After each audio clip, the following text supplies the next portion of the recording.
Bom dia, pessoal, tudo bem? Como vocês estão? Espero que muito bem. Hoje, segunda-feira, dia 18 de julho de 2022. Vamos continuar, nós temos a nossa terceira parte aqui do livro Nova Ordem Mundial, o antigo plano das sociedades secretas, né? Antigo que agora está em pleno andamento. Antes da gente entrar, primeiro vou lembrar vocês dos meus livros, meus quadrinhos, tá? Olha só, pessoal, Aurora, Ômega, Caos e Ômega, que fazem parte de uma trilogia, onde a gente fala, coloca de forma sintetizada aqui, né, com muita emoção, com grandes personagens, tudo isso que a gente está falando aqui no canal há anos, tá? Então, se você quiser entender a respeito, né, de uma forma bem fácil, bem resumida, sobre nova ordem mundial, tecnocracia, sociedades secretas, transhumanismo, escatologia, tudo isso está aqui, tá? O que mais? Temos Knock Me Out. Se você gostou de Top Gun, se você, né, gosta dos filmes dos anos 80, onde os personagens masculinos eram, né, realmente heróis, assim, e que se, né, dedicam, se sacrificam, essa história é incrível, você vai gostar. Inclusive tem trilha sonora, tá? Você entra lá no Spotify, aqui tem um QR Code que você vai ouvindo as músicas enquanto lê. Então, cria realmente a sensação de estar vendo o filme, é sensacional, não perca. Um outro dia, ganhei o prêmio do Ministério da Cultura com essa história, tá? Onde a gente aborda dependência química, né? Uso de droga, abuso sexual, que mais? A política, tá? Narcotráfico, tudo isso, pessoal, né? E claro, com uma meditação também importante. Então, uma história muito, muito legal, não perca. E comunhão aqui, como enfrentar o mal face a face e sobreviver, não esmorecer, né? Não desistir, mas encarar a morte e sobreviver. Então, esse material aqui de primeira, todos com mais de 100 páginas, todos feitos com a ajuda de grandes artistas, tá? Que trabalham para o mercado nacional, para o mercado internacional também, que você adquire diretamente comigo, tá, pessoal? Então vou deixar aqui embaixo o link na caixa de descrição, tá? Do meu Instagram. E pessoal, infelizmente agora eu tô meio no shadow ban do Instagram, então pode ser que você digite meu nome e ele não apareça logo na primeira opção, apesar de eu estar lá certificado, né, com etiquetinha azul lá, enfim. Então é só, né, dar um scroll, né, você puxa para baixo mais um pouquinho, vai aparecer meu nome lá. E aí é só mandar um direct ou na página do Aurora HQ no Facebook, o link está aqui embaixo. Agora, enfim, por causa desse shadow ban, acabei entrando no TikTok para ter também, né, uma opção de me comunicar enquanto isso durar com as pessoas. Então também vou deixar o link aqui embaixo. E se você não usar redes sociais, não tem problema, tem um e-mail, é só mandar um e-mail muito fácil, tá bom? Então não é pela Amazon, é diretamente comigo. Assim a gente tem a possibilidade de, né, conversar um pouco e eu mando para vocês com uma dedicatória, tá bom? Se vocês quiserem dar de presente para quem vocês quiserem presentear. Então é muito fácil, eu mando para qualquer estado do Brasil, outros países também, é só entrar em contato. Junto aqui na caixa de descrição tem os links do Rumble e do Odyssey, onde eu posto os vídeos que não dá mais para postar aqui no YouTube também, né? Então, como geralmente aquele apanhado das últimas semanas, o apanhado de notícias, então, né, tem um lá e em breve eu vou fazer um novo, mas assim, pessoal, sempre tem muito material nesses vídeos, tá? Então, mesmo que independente de ser um mês atrás, né, 2 meses atrás, se você não assistiu, tem ali notícias que vão pontuar o nosso futuro próximo, tá? Então, é muito importante você estar atualizado. Assista. E também, para finalizar, o link do Subscribe Star, que é dos apoiadores do canal. Se você gosta do canal, se você, enfim, quer colaborar de alguma forma, é muito fácil, é só entrar no Subscribe Star, você, enfim, decide, né, de que forma você quer contribuir e eu agradeço demais aos apoiadores, né, todo mundo do Subscribe Star, muito obrigado. Então, pessoal, é isso, vamos começar? Vamos retomar da onde a gente parou. Lembrando que se você ainda não se inscreveu no canal, se inscreva, né? Clique no sininho aí para você receber as notificações, que é importante, né? E também, se você não viu os outros episódios, os 2 anteriores, recomendo você a, né, primeiro assistir eles e depois continuar aqui para a gente pegar tudo na sequência, né? Então, estávamos falando, né, no último vídeo como, no fundo, né, ele acaba, claro, aqui no livro, né, o William T. Steele, o autor, ele acaba entrando na questão de como a maçonaria está ligada à gnose, né? Como basicamente o pensamento que influencia, né, a maçonaria é gnóstico. E aqui ele fala assim, olha, não tem um grande salto do gnosticismo para o satanismo, né? Então, o pesquisador Richard Cavendish, né, autor do livro As Artes Negras, escreveu: todas essas ideias gnósticas, elas encaixam, né, no padrão geral do satanismo. Na verdade, eles, né, de certa forma, eles estabelecem exatamente o que veio a ser o satanismo moderno. Por exemplo, né, com a igreja do Anton LaVey, que foi fundada nos anos 60 lá nos Estados Unidos, né? Então, é basicamente gnóstico, né? A Nesta Webster notou, né, que é um conhecido historiador britânico, ou historiador, eu não sei, né, se é um homem ou uma mulher, na década de 20 do século passado, né, 1920, ele documentou rituais gnósticos feitos baseados, entre aspas, na magia negra da Idade Média, tá? Incluindo a glorificação do mal, que, vamos dizer, tem uma parte importante no movimento revolucionário. Isso aqui é muito importante, né, anotar, porque, como eu falei no último vídeo, o Bakunin, por exemplo, que era amigo do Marx, que é fundador do movimento anarquista, ele era um proponente do satanismo, né? Como mais recentemente o próprio autor do livro Regras para Radicais, que me fugiu o nome dele agora, que daqui a pouco eu lembro, mas que no prefácio, né, dedica o livro a Satanás, a Lúcifer, né? Então, de acordo com Webster, o papel dos gnósticos era reduzir a perversão a um sistema através de, vamos dizer, amarrar os homens juntos em sectos, trabalhando debaixo vamos dizer, da direção do iluminismo, em ordem para obscurecer qualquer ideia reconhecível sobre moralidade e religião. Então, era um pensamento articulado exatamente, né, interessante, que traça já ao iluminismo, né, esse é um movimento histórico do iluminismo. Para quê? Para obscurecer qualquer ideia de moralidade e religião. Então, aquela coisa, né? Se também não existe Deus, né, e o homem é reduzido a um animal, você não tem nenhuma moralidade transcendente, né? Os gnósticos foram os primeiros, né, o primeiro grupo conhecido a defender que os fins justificam os meios. E a gente viu várias figuras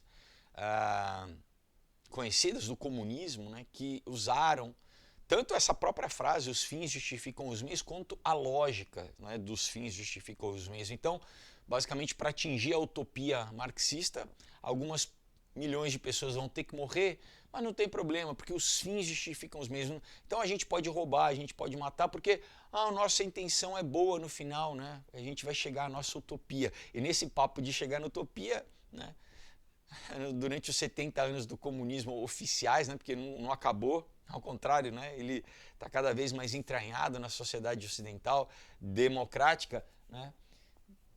Estima-se que entre 250 e 300 milhões de pessoas morreram, né, nesses 70 anos, assim. Continuando, eles acreditam que não havia algo como uma moralidade absoluta ou uma moral absoluta, e que os atos maus são justificados se eles servem a um propósito maior. Então, desde do século II, o conceito cristão do homem né, se endereçar a Deus ou buscar a Deus tem sido constantemente atacado até mesmo de forma sutil. Então, o Webster continua dizendo assim, o conceito do homem como Deus, que é pregado nas sociedades secretas, não necessita de nenhuma revelação do alto ou nenhuma direção, nenhum guia, além do que da lei da sua própria natureza. Então, segundo essas sociedades secretas, né, você não busca uma lei inspirada por Deus, né? Você busca a sua própria lei, a sua própria lei natural, humana, que a gente já sabe que se depender do homem, né, a nossa condição humana tende ao mal, naturalmente o ser humano tende ao mal. E continua falando assim, então, segundo os gnósticos das sociedades secretas, então ele fala assim, a partir do momento que a natureza em si mesma é divina e tudo que nasce a partir dela vamos dizer, passível de louvor, né? E qualquer ato que é normalmente considerado como pecado não deve ser condenado. Então olha a lógica, né? Porque fala assim, não, mas espera aí, isso está ligado ao tal do panteísmo, né? Fala assim, olha, eu sou Deus, a natureza é divina, então tudo que sai de mim imediatamente é justificável, né? Não tem nenhum pensamento ao contrário, de falar assim, peraí, né? De autoanálise, fala assim, não, ao contrário, eu erro mais do que eu acerto, né? Se realmente eu não tiver um padrão moral além do meu, né, que me conduza a uma vida, a uma ética maior do que a minha, naturalmente eu vou tender ao mal, né? Mas eles falam o contrário. Então, o gnosticismo tem no seu centro, né, a mesma crença de que Lúcifer, né, em Lúcifer, de que todas as filosofias iluministas têm. Então, a Edith Starmiller, né, expert nessa área do ocultismo, ela deixou bem claro o que os gnósticos acreditavam a respeito de si mesmos, como sendo deuses, né? Então, escrevendo em 1933 no livro A Teocracia Oculta, ela disse, tal era a excelência do conhecimento deles, né, e da iluminação, que aqueles que arrogantemente se chamavam de gnósticos, que eles se sentiam superiores do que o apóstolo Pedro, o apóstolo Paulo ou qualquer outro discípulo de Cristo. Somente eles, né, que tinham bebido de um conhecimento supremo, acima dos principados e dos poderes, poderiam garantir a salvação. E por essa mesma razão, eles estão livres para abusar das mulheres, né? Então, os gnósticos, eles se colocavam como deuses ou semideuses, vamos dizer, incitando homens a seguirem o seu sistema através de perversão sexual ou então da promessa de um conhecimento secreto. Esses links entre o gnosticismo e as escolas de mistério, então ele fala assim, desculpa, há links, né, há ligações entre o gnosticismo e as escolas de mistério no século XX, claro, né, ele fala sim, existem sim. De acordo com a Edith Miller, né, o gnosticismo, que é a mãe da maçonaria, tem sido imposta como a marca no centro, né, da questão principal da maçonaria. Ele fala assim, o símbolo mais conhecido, né, que qualquer um nota quando entra num templo maçônico, aquele que aparece num selo maçônico, em todo ritual, em todo artefato, aparece no meio do compasso interlaçado com a régua, né, o esquadro, o compasso e o esquadro, que é a estrela de 5 pontas flamejante com a letra G no meio. E fala diferentes explicações para a letra G são dadas ao iniciado, conforme ele vai subindo, né, dos níveis baixos, vai, né, galgando os degraus dentro da maçonaria. Então, olha só que interessante. O mesmo símbolo, isso o que corrobora com o que o Albert Pike falava, que né, eles escondiam o real sentido das coisas para os maçons mais baixos. Então, né, conforme, né, você entra, eles falam, olha, esse símbolo significa uma coisa. Conforme você vai, né, avançando, o significado vai mudando. Então, nos graus mais baixos, a pessoa é ensinada que o G significa geometria. Depois, conforme ela vai, né, avançando, que passa a ser Deus. Depois, na verdade, é o grande arquiteto do universo.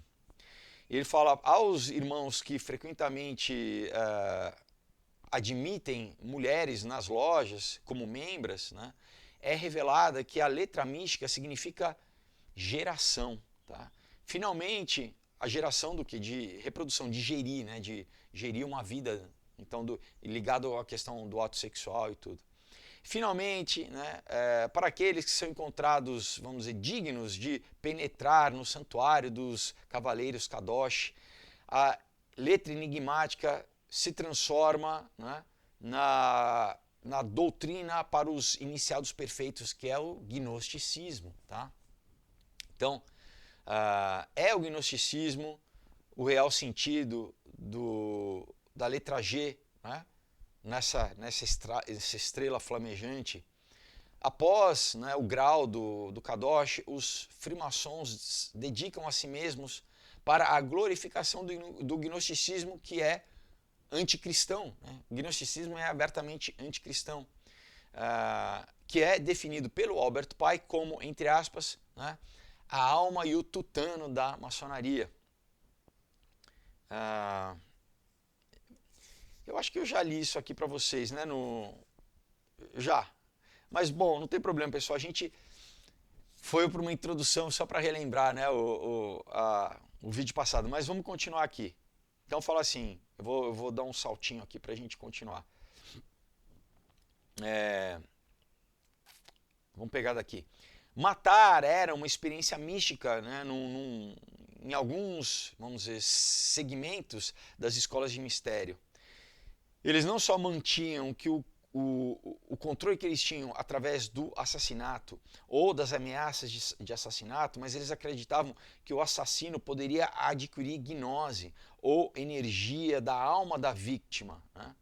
Essa era a teoria atrás dos sacrifícios humanos e de sacrifícios de animais perpetrados pelos satanistas ao longo da história.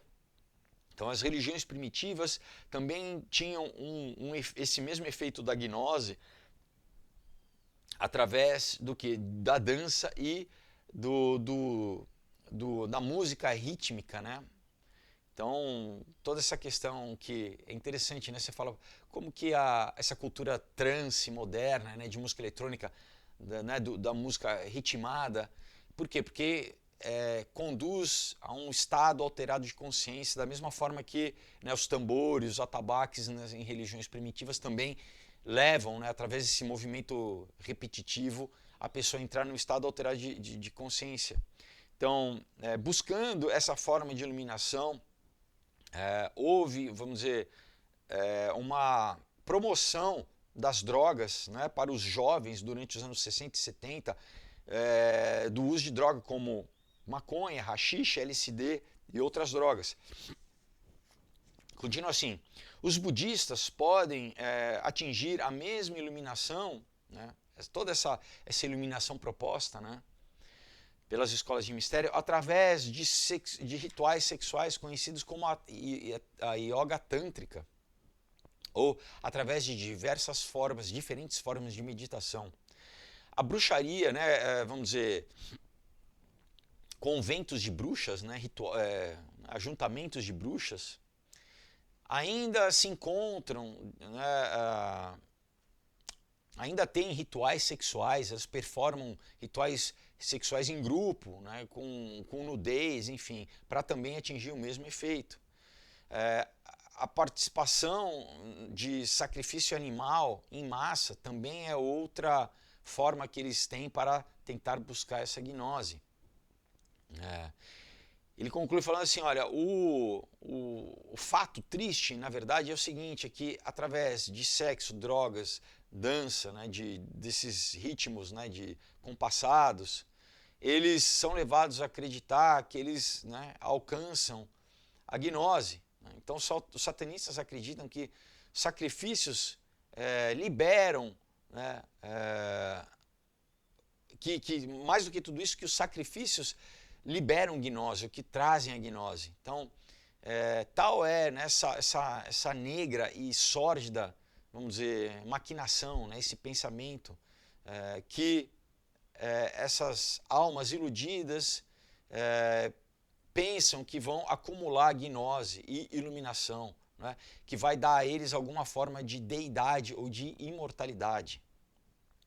Ele fala assim, continua, essa é simplesmente o começo, né? Ele fala assim, isso é simplesmente, né, o beabá, né, de uma miríade de formas que, né, essa iluminação tem, vamos dizer, se multiplicado, principalmente a partir do século XVIII. É importante entender, né, de qualquer forma, que o iluminismo, na verdade, é para eles uma religião benevolente, né, mítica de Lúcifer e não de Satanás, né? Deixa eu corrigir a lente aqui.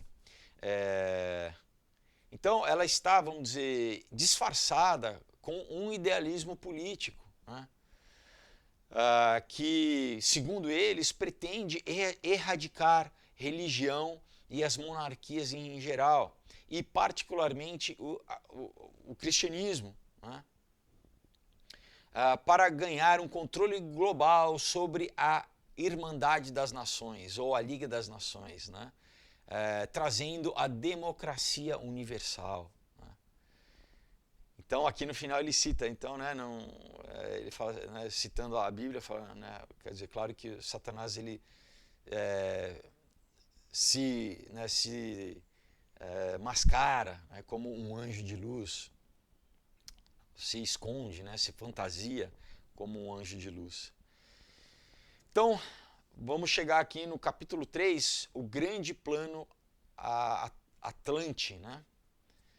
Então, o subtítulo é assim, do capítulo 3, né? Ele cita o Manly P. Hall, falando assim, o destino e os mistérios devem vencer, porque eles estão do lado do grande plano. Olha só que interessante, né, pessoal? O grande plano, né? Eu cito o grande plano aqui no Caos. Olha a terminologia, né? Não é interessante o Klaus Schwab falar do grande reset, da grande narrativa, né? Que é esse grande plano deles, que é essa Liga das Nações, o que? O globalismo, é estabelecer, né, esse sistema global, deixar tudo prontinho para o quê? Para a manifestação do anticristo. Então fala assim, olha, de acordo com fontes maçônicas, né, o mistério mais importante das sociedades secretas é o seu antigo plano, tá? Que é o título do livro, né? Qual que é esse antigo plano? Antigo plano passado, né, através de milhares de gerações, né, através de uma tradição oral, para o estabelecimento de um governo global, né? Essa tal dessa democracia universal, essa nova Atlantis. Lembra que eu já falei do livro do Francis Bacon, né? A Nova Atlantis? Então, aqui ele vai citar, né? No começo dos anos 1600, esse plano para uma nova ordem mundial estava guardados pelos maçons como a maior liga de países que o mundo já tivesse conhecido, né? Que era o Império Britânico. Então, os maçons ingleses acreditavam que os Estados Unidos ou então que a América do Norte, melhor dizendo, era o continente onde essa nova Atlântida, né, iria nascer. Não é à toa que aonde que é a sede da ONU, pessoal? Nos Estados Unidos, né? Então, a maior parte das pessoas acreditam que a lenda da Atlantis, ou da Atlântida, é simplesmente um mito. Mas, né, existem similaridades entre a narrativa da destruição da Atlântida e o que a Bíblia diz sobre o dilúvio de Noé, né? E realmente ele fala que é impressionante, né, como semelhante, né, pessoal, as duas narrativas. Elas parecem ser exatamente o mesmo evento, né? Então, só que um contado pela ótica cristã, né? Pelo prisma bíblico. Então, assim, a diferença deve, vamos dizer, estar em apenas um aspecto. Então ele fala, pelo ponto de vista das sociedades secretas, a destruição da Atlântida foi uma tragédia, né? Então Manly P. Hall, ele diz que a lenda da Atlântida é central para a filosofia de todas as sociedades secretas. Ele descreve a maçonaria como, entre aspas, né, uma universidade ensinando as artes liberais e as ciências da alma.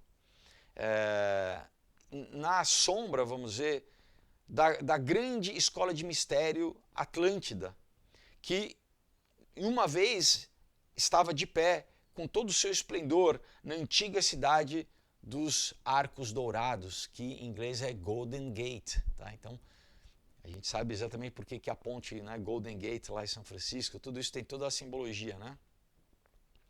E encerra a citação. Ele fala, pelo ponto de vista bíblico, a destruição era necessária porque o mundo pré-diluviano se tornou incrivelmente corrupto. Tá? Então, de novo, enquanto as escolas de mistérios, foi uma tragédia, né?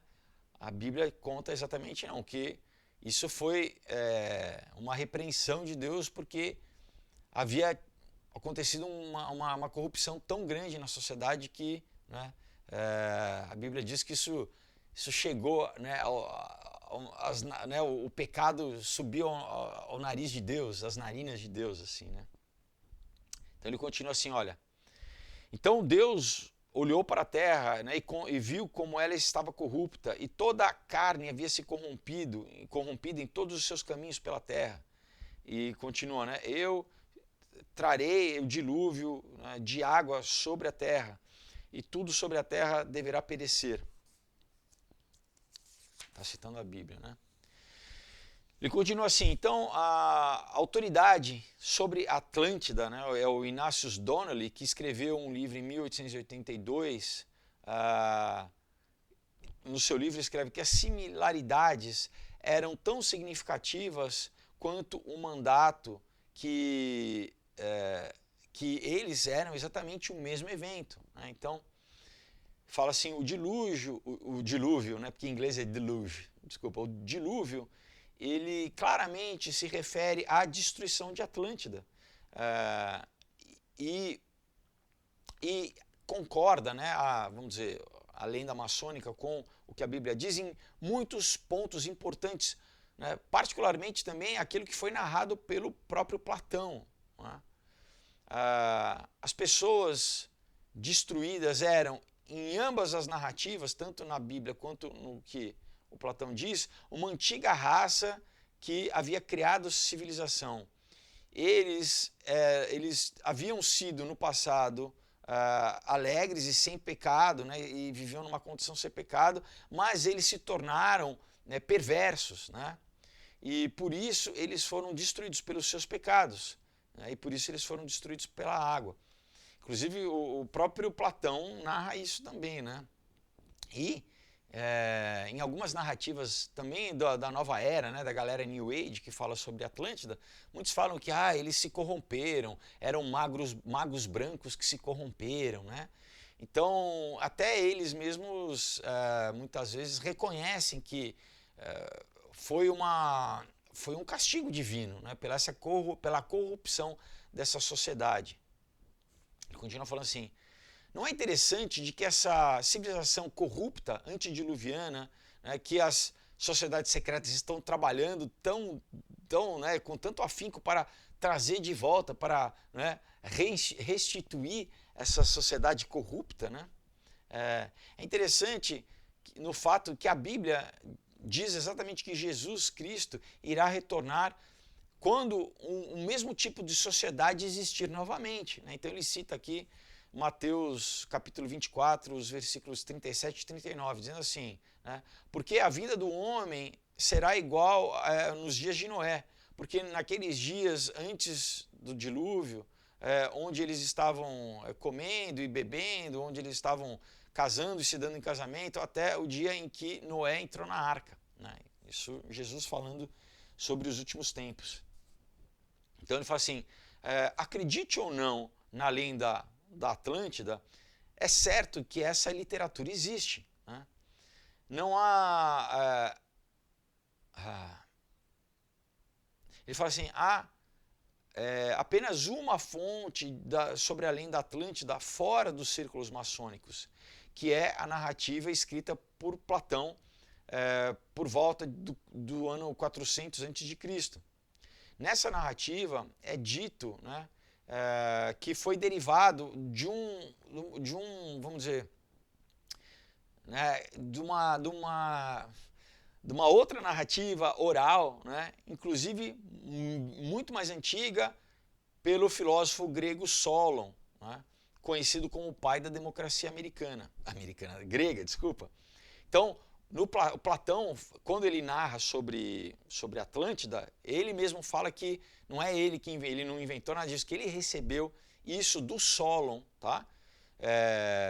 Que inclusive eu acho que tem, se eu não me engano, tem relacionamento familiar com o próprio Platão.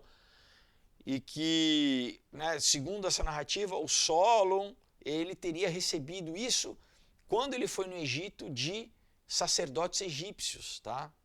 Da sociedade secreta na época, da escola de mistério egípcia, né? Lá nos templos de Sais, tá? Então, ele continua aqui, Solon, né, contou essa história de Atlântida por volta de 595 a.C., então basicamente quase que 200 anos antes de Platão, né? Enquanto estudando com os sacerdotes no templo de Ísis, né, localizado em Sais, no Egito. A lenda que foi passado através de tradição oral por diversas gerações antes de Platão ter ouvido sobre isso e ter escrito, né, o que virou, vamos dizer, a documentação mais tradicional até o dia de hoje, no diálogo, né, no Critias, tá? Então, ao longo de Critias, né, que é a fonte mais antiga que faz referência a esse reino, né, de Atlântida, parece ter informações adicionais sobre Atlântida, né, e como essa informação ainda é mantida em segredo pelos altos iniciados das sociedades secretas, né? Então, o Manly P. Hall, que é um maçom grau 33, né, que é vamos dizer, o maçom mais conhecido como figura pública, né,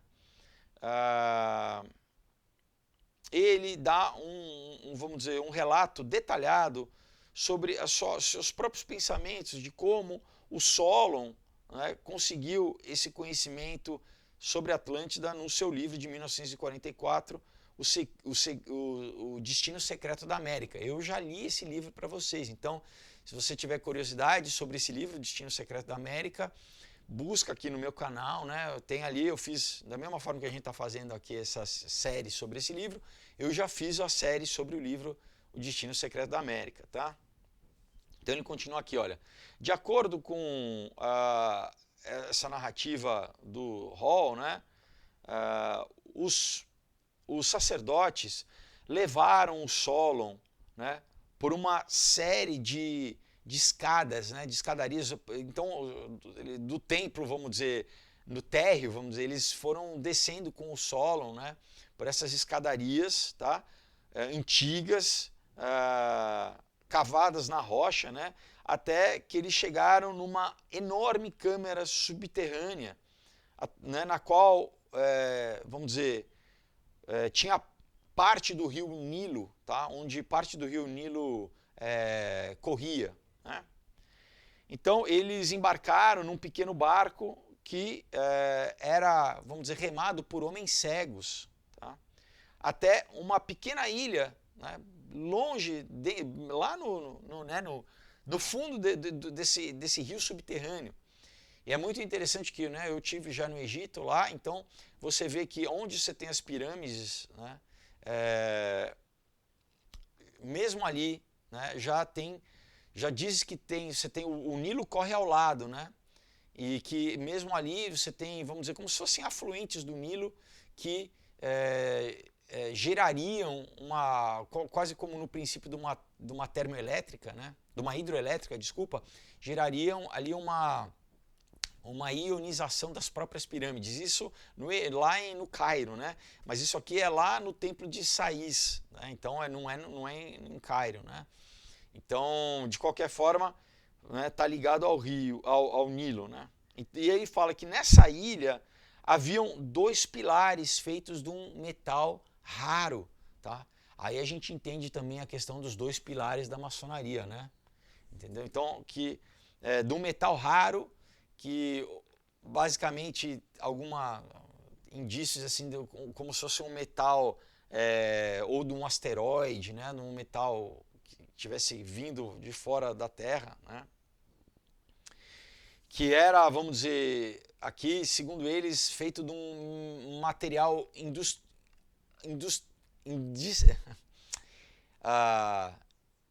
Atlante, né? Um material feito lá na Atlântida que era indestrutível, tá? Que nem enferrujava nem deteriorava com a idade e que nesses 2 pilares, né, haviam escritos curiosos, tá, numa linguagem misteriosa do solo. O solo não conseguia ler o que estava escrito nesses 2 pilares. É muito interessante, né, pessoal, porque o que foi demolido, né, agora, 2 semanas atrás, exatamente o Georgia Guidestone, né, esses também pilares, a mesma coisa, pilares lá no estado da Geórgia, feitos, né, erigidos por maçons, que também tinham o quê? Escritos, né, nesses pilares em 12 línguas, inclusive línguas antigas, linguagem cuneiforme, babilônica, hieroglifos egípcios, sânscrito, hebraico, tá? Então, olha as similaridades, né? Só que o que eles falam, né? Manter a população em eterno equilíbrio com a natureza em 500 milhões de habitantes, controlar a reprodução, né, da população, que a razão tinha que se sobrepor sobre a fé, não ser um câncer sobre a Terra, falando sobre a humanidade. Então, assim, totalmente eugenista e falando sobre também uma nova ordem mundial, né, um novo governo mundial. Então continua assim, olha, a Solon foi dito que essas colunas haviam sido colocadas lá milhares de anos antes por pessoas que tinham desaparecido, né? A ele foi dito que essas inscrições misteriosas nas colunas eram as leis dos antigos Atlantes, que havia sido deixado para guiar a humanidade até o tempo determinado, onde a civilização Atlante iria florescer novamente. Tá? Então, de acordo com essa narrativa, né, mais ou menos 10 mil anos antes da civilização grega, Atlântida reinava em completa harmonia através de uma confederação de 10 reis, olha só, chamado como a Liga Atlântida. 10 reis, é interessante, pessoal, que também na Bíblia a gente lê que, né, no final dos tempos haverá uma confederação dos 10 chifres, né, de 10 reinados, pessoal. E desses 10 vão ter 3 e desses 3 vai ter um que vai ser o do anticristo. Então, né, vai ser desse processo de vários fazer um só, né, em direção ao líder global que vai ser o anticristo.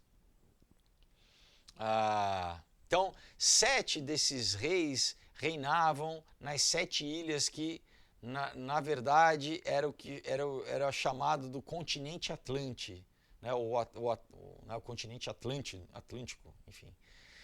Os outros 3 reis eram desse reinado Atlântida, eles reinavam em outras 3 áreas, em outros 3 continentes, que era a Europa, a Ásia e a África.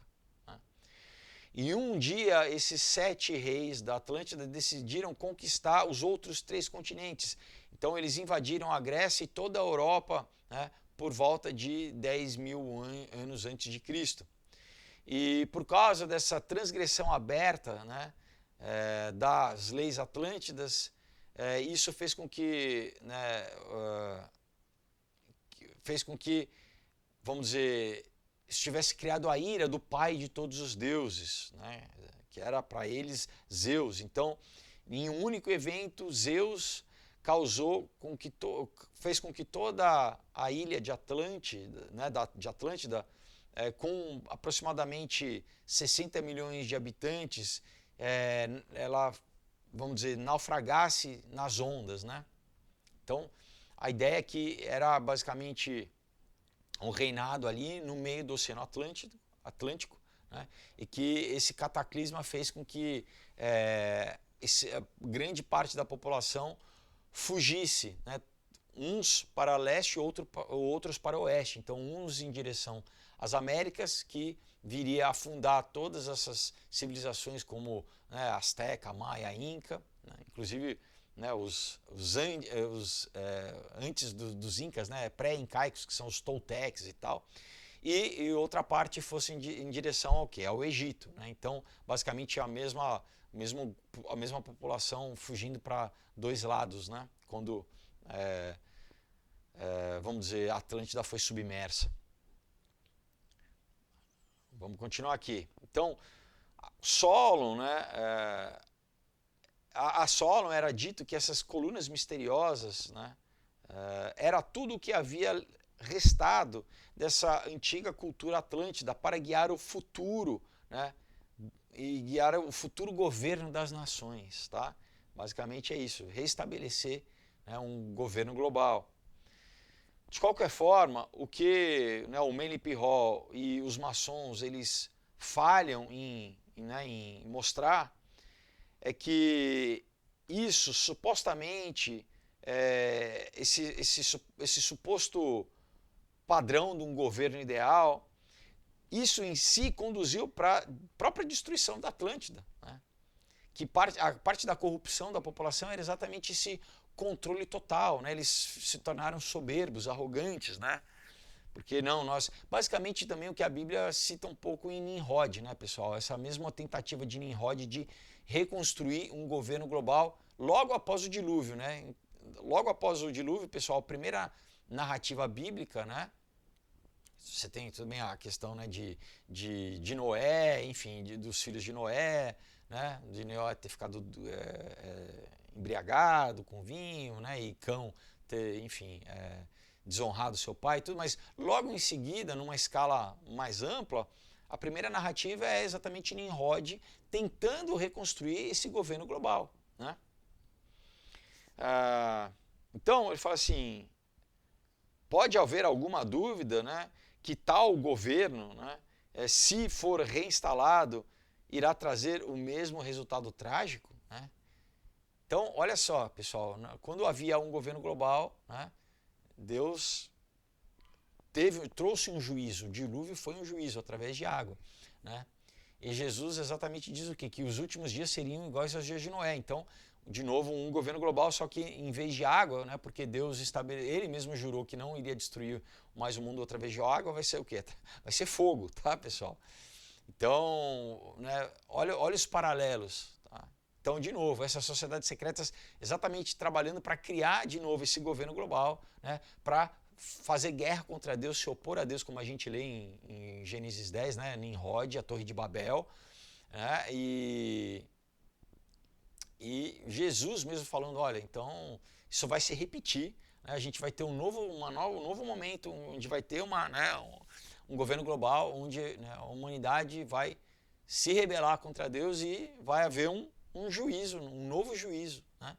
Só que é um juízo final, porque aí a consequência disso vai ser, né, novos céus, nova terra, tudo vai ser refeito, né? Então ele fala, né, aqui, o Manly P. Hall, ele explica por que essa lenda Atlântida é tão importante para entender os objetivos daqueles que ainda estão trabalhando para exatamente instituir a nova ordem mundial na América. Não só na América, né, no mundo inteiro. Mas é verdade, muito disso, pessoal, começou nos Estados Unidos, né? Os banqueiros de Wall Street que financiaram a Revolução Russa, né, a Revolução Comunista, o estabelecimento anglo-americano, né, essa associação entre os maçons ingleses e americanos, grande parte da Primeira Guerra e da Segunda Guerra foi promovida por eles. Isso gerou a consequência do quê? Né, do Bretton Woods, um novo modelo econômico mundial, né, Banco Mundial, né, várias instituições, FMI, todas essas instituições, ONU, Nações Unidas, nascidas o quê? Da crise gerada pela Primeira e Segunda Guerra. Né?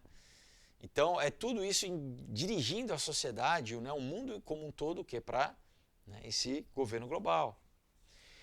Então, ele continua falando assim, essa liga de 10 reis, né, que de forma cooperativa, né, eles querem criar essa Liga das Nações, vamos dizer assim, da humanidade, né, consideram como sendo a forma natural e mais apropriada do governo humano. Então, a lenda de Atlântida, né, ela, portanto, é o padrão arquetípico do governo. Tá? Então, basicamente falando assim, olha, que naturalmente o governo humano vai se dirigir, é o padrão arquetípico, o que é de reconstruir, isso segundo o Meme Pirrol, né? Estou lendo aqui. Então, ele fala assim, que existia nos dias antigos, né, nos tempos passados, mas que foi destruído pelo egoísmo e pela ignorância do homem. Então ele continua falando assim, hoje, né, a elite das sociedades secretas ainda está ensinando que ao trazer de volta, né, uma nova Atlântida, através dessa Liga das Nações cooperativas, vamos dizer, é a forma natural e própria do governo humano.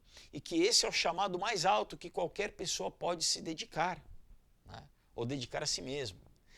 Por isso que eles trabalham com afinco, pessoal, geração após geração, né? Para trazer de volta isso. Né? Então ele fala assim, olha, os cristãos que são bons conhecedores da Bíblia, acreditam, né, que essa tal chamada de, né, fraternidade das nações, né, ou Liga das Nações, né, na verdade será a ditadura do anticristo, né, que está já predita na Bíblia no livro de Apocalipse. Na verdade, existe uma similaridade impressionante entre o mito atlântico e a profecia bíblica. Então, né, em Apocalipse capítulo 13, versículo 1, diz o seguinte, né, então eu né, estava de pé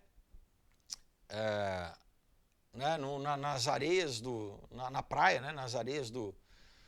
Deixa eu ler aqui para você, né, ao invés de tentar traduzir, porque obviamente não vou... Então eu vou falar assim, olha, vi emergir do mar uma besta que tinha 10 chifres, olha só que interessante, pessoal, né? 10 chifres e o quê? 7 cabeças, e sobre os chifres 10 diademas, e sobre as cabeças o nome de blasfêmia. Então olha que interessante, né? Segundo a lenda Atlântida, 10 reinados, né? Só que separados entre 7 e 3. Né? Mesma coisa. Então, de acordo com o teólogo Charles Ryrie, esses 10 chifres da besta são, né, os 10 reis mencionados no livro de Daniel 7, capítulo 7, versículo 24, que irão reinar sobre 10 nações. Então, o Ryrie interpreta que a Bíblia está dizendo que um desses reis será diferente, né? Ele será mais brutal que os outros. E ele irá destruir 3 desses outros reis. Né? Por isso que eu falei, dos 10 reinados, né? Você vai ter 3 que vão vamos dizer, ser destruídos, para sair um que é quem? Que é o anticristo. A Bíblia diz, né, que esse rei mais brutal, esse governante mais brutal é o referido como o anticristo. E ele irá desafiar o mais alto Deus, né? E ele irá perseguir os santos, né? Ele irá tentar mudar todas as leis, as morais, os costumes. O que a gente está vendo hoje, pessoal? Não é a tentativa de mudar tudo que é lei, tudo que é moral e tudo que é costume, né? Transformar, né, homem em mulher, mulher em homem, transformar tudo, pessoal. né? E ele continua dizendo assim que né, parte do povo de Deus irá ser perseguido por 3 anos e meio, que são os mártires da tribulação, né, quem ficar na tribulação. Além da Atlântida, né, parece colocar uma fundação ideológica, né, na qual todas as sociedades secretas estão apoiadas ou se apoiam, né? Então, independente se é essa liga cooperativa de 10 reis ou se eles chamam de um império filosófico, né? Tá falando nomes que eles dão sobre isso, né? Ou a nova Liga Atlântida, ou a nova Ordem Mundial, ou a nova Atlântida, né? O significado sempre é o mesmo, tá? É estabelecer a tal chamado governo mundial, né, iluminado, né? É a mesma coisa, tá? São nomes diferentes para a mesma coisa. Daí ele fala, então o que é esse tal governo mundial iluminado, né? Ele fala, você tem que pesquisar um pouquinho, né? Mas a palavra iluminado, né, que é usada para descrever esse governo livre de religião, né? Ou, segundo os seus preponentes, geralmente explicam, é um governo livre de perseguição religiosa ou superstição, tá? Tá falando exatamente sobre o cristianismo, né? Então, o Manly P. Hall, né, nos dá, vamos dizer, como que é o racional maçônico, né, o pensamento maçônico que ele escreveu, seguindo lá em 1944, né, num livro chamado a preservação da tradição democrática através das sociedades secretas, como se as sociedades secretas fossem alguma coisa democrática, né? Novamente, eles sempre usam, pessoal, né, artifícios de linguagem, né? Não, eles querem um governo totalitário, não é nada democrático, né? Então ele vai citar aqui, né, o Manly P. Hall fala assim, olha, por mais de 3.000 anos, as sociedades secretas têm trabalhado para criar, né, vamos dizer, a base de conhecimento necessária para estabelecer uma democracia iluminada, né, entre as nações do mundo. Vamos dizer, o surgimento da igreja cristã trouxe perseguição, né? Ela, vamos dizer, fez com que, né, os grupos da sociedade secreta, das sociedades secretas fossem, vamos dizer, tivessem que se esconder cada vez mais, né? Por quê? Porque a igreja se opôs, né? Obviamente, tudo isso. Ele continua falando assim, mas todas elas, né, sociedades secretas, continuaram em busca da felicidade humana, debaixo de vários rituais e símbolos que continuam a existir, tá? Então, para eles, né, essa felicidade do que de não ter limite nenhum, né, pessoal, de poder fazer ritual de magia sexual, de poder abusar, né, inclusive de criança, inclusive sacrifício não só de animal, mas sacrifício humano, né? Então ele fala, hoje esse conceito é claramente, né, aberto entre os líderes políticos de todo o mundo, tá?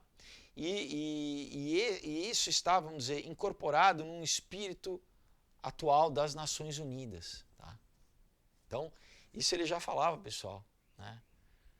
No século passado, há muito tempo atrás, olha só, tá?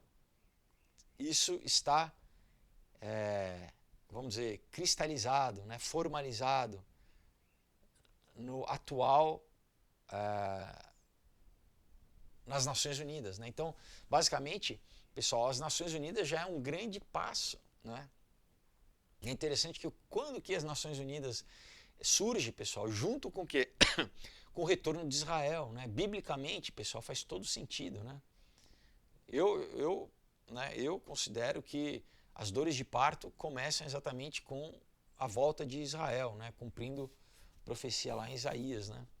Então, quando Israel volta a existir em 14 de maio de 1948, a gente já começa a viver novamente tempos proféticos, né? E, né, a ONU né, no mesmo ano ela é formada, né? E muito dessa coisa que, pessoal, aí da parte de vamos dizer, de sacrifício e de sociedade secreta também, eu coloco aqui no ômega, tá?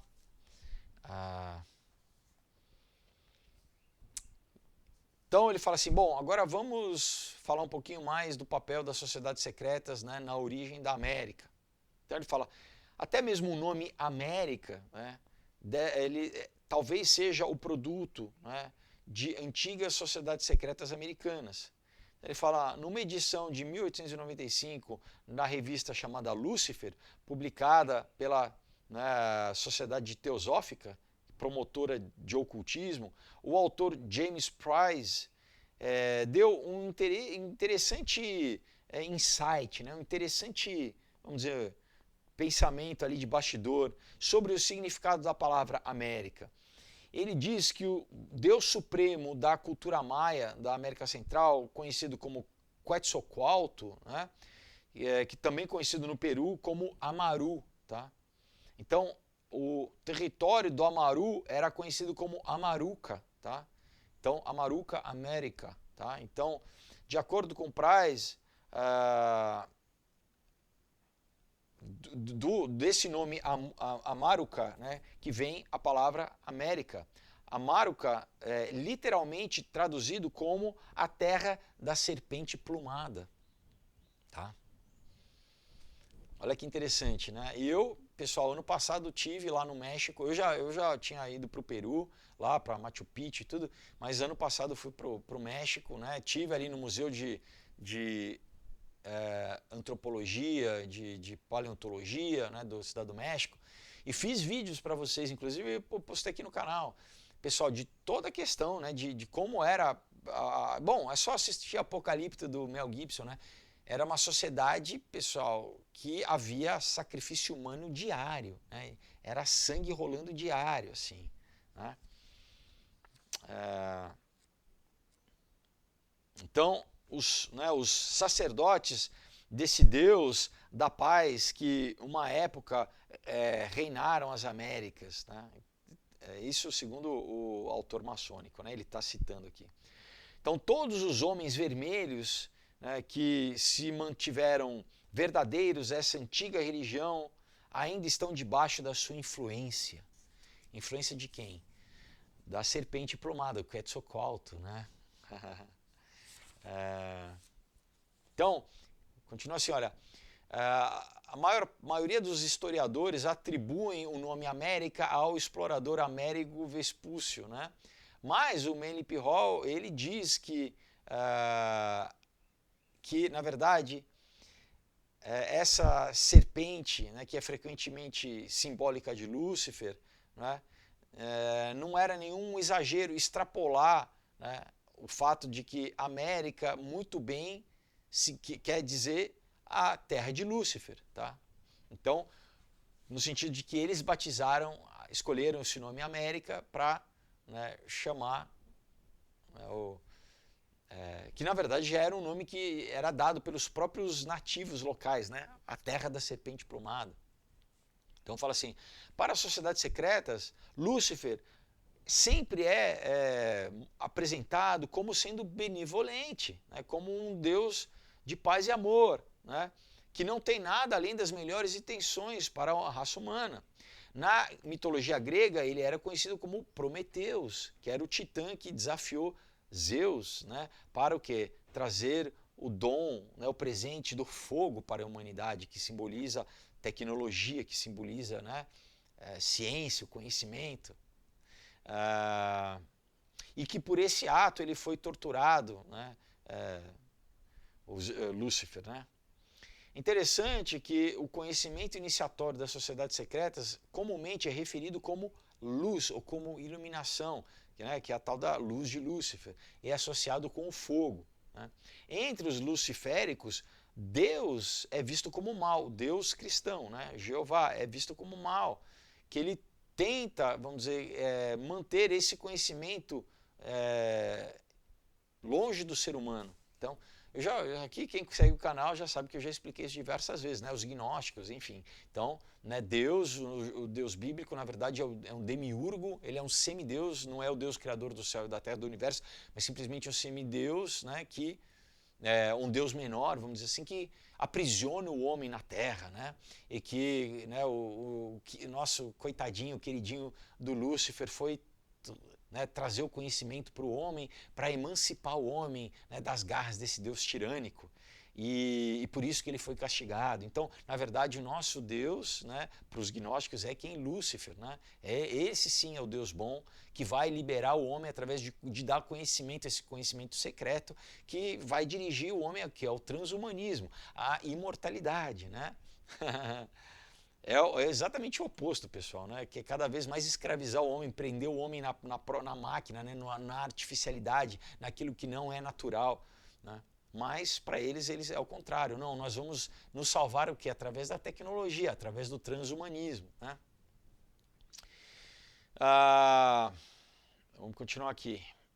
Então, assim, esse mesmo cenário, a gente pode ver ser repetido no Jardim do Éden, quando a serpente explica para Adão e Eva que Deus não queria que eles tivessem conhecimento para que eles se tornassem sábios. Então, essa foi a falácia que enganou Adão e Eva para comerem do fruto da árvore do conhecimento do bem e do mal. Né? Quando, na verdade, Deus já comungava com o homem, né? Andava com o homem. O primeiro Adão tinha capacidades, né, intelectuais infinitamente superiores, né, da raça humana hoje, porque ele governava toda a terra. Né? Mas ele, em vez de escolher a árvore da vida, que já tipificava quem Jesus Cristo, né, e continuar em comunhão com Deus, ele decidiu dar ouvidos à serpente, né? Quando ela fala, olha, né, você não vai morrer, inclusive, né? Deus falou, olha, primeira coisa, já desobedeceu a Deus, né? Deus falou, olha, não coma dessa árvore. A serpente, Satanás, diz o quê? Não, Deus não quer que você coma, porque ele sabe que se você comer, no dia que você comer, seus olhos vão abrir e você vai ser igual a Deus. Né? E ele fala o quê? Você não vai morrer. Né? Então, enfim, né? O inimigo sempre Jesus falou o quê? Ele veio matar, roubar e destruir, né? Continua, então, nas Américas Central, na América Sul e Central, né? Ou na América Central e na América do Sul, essa terra né, para os locais, para os nativos, Quetzalcoatl, né? Era conhecido como um homem branco, né? Com um corpo forte, né? Com uma testa larga, né, com grandes olhos e uma longa barba. Né? Então ele usava uma mitra na sua cabeça, tá? Similar àquelas usadas pela deusa egípcia Ísis, né? Nos antigos hieroglifos e nas pinturas egípcias, que também é exatamente igual à mitra papal. Né? Olha só que interessante, né, pessoal? Então, mitra papal que o Papa da Igreja Católica usa, né? Igualzinho. Então, o Quetzalcoatl, né, ele se vestia em longos, né, um longo vestido branco, né, que ia até os seus pés, e era coberto pelo desenho de cruzes vermelhas. Né? Então, a gente entende toda a questão do Rosa Cruz, né, da cruz vermelha, que né, vem dos Rosa Cruz. Então, ele fala isso exatamente, traz, né, em mente, né, os vestimentos dos templários, né, e também aqueles conhecidos como Rosa Cruz, né, que é usado até hoje né, nessa sociedade secreta. Olha que interessante, né, pessoal? Aí ele fala do Francis Bacon, que viveu de 1561 até 1626. Então ele fala assim, se um homem pode ser, vamos dizer, se um homem pode exemplificar, né, pode ser, vamos dizer, responsável por grande parte dessa questão da colonização da América, a honra cairia na cabeça dessa pessoa que era tanto maçom quanto Rosa Cruz, o Sir, porque ele virou, né, ele era cavaleiro do Império Britânico, né? Na época ainda não tinha império, mas assim né, da nobreza, o Francis Bacon, né? Então, no começo dos anos 1600, Bacon, né, ele escreveu um conto chamado A Nova Atlântida, onde ele exatamente expõe, né, ele mostra a ideia para essa sociedade utópica, né, do outro lado do oceano, né, do outro lado da Europa, onde a humanidade iria construir uma nova civilização baseada nos princípios que ele acreditava ser os princípios do antigo continente Atlântico, né, perdido, do lendário e perdido continente Atlântico.